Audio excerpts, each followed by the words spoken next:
I'd like to know how to use Twitter and LinkedIn effectively and incorporate them into my marketing plan so that I can generate inquiries, generate leads without getting sidetracked though, and without wasting too much time reading through too many other people's tweets.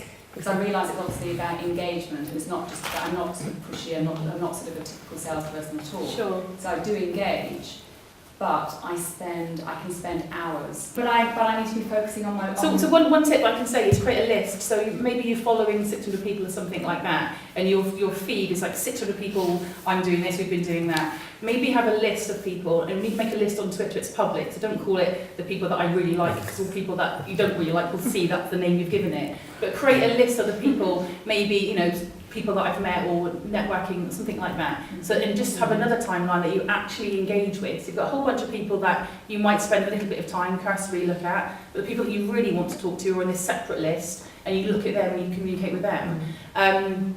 Also, to get the most out of it, you've got to have something offline, like do you blog? Have you got a blog or anything like that? Because it isn't very many characters. It's not, you don't get very much time to say anything.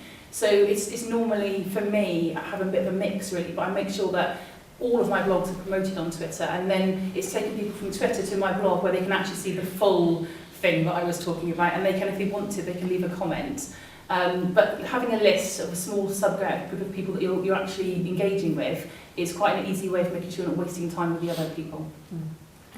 I was going to say, Karen, do you use, there's quite a few tools out there for automating it, but also managing the volume of people you follow, TweetDeck and Hootsuite? Yes, I use TweetDeck. Yeah, So they can make that easier to manage the list, and I use lists, and I find lists are really helpful in terms of sort of like grouping people, and you can make lists private as well. That gives you the option in Twitter to have them public or private, so I have some like my clients that I follow, that obviously I make private, but I can see that they're tweeting and keep up to what, keep an eye on what they're doing and give them a nudge if they're not doing it enough.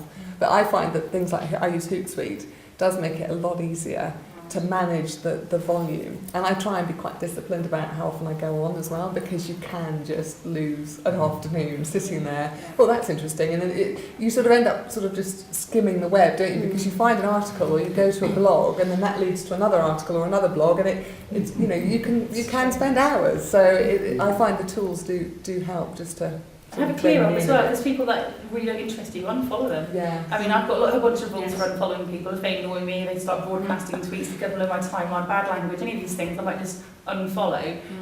If they try and contact me via the apps, try and contact me direct, then I can still see that communication. But I'm not going to waste my time following people that really don't interest me, and no possibility of any kind of working together. Sort of quality over the quantity. Absolutely, yeah, definitely.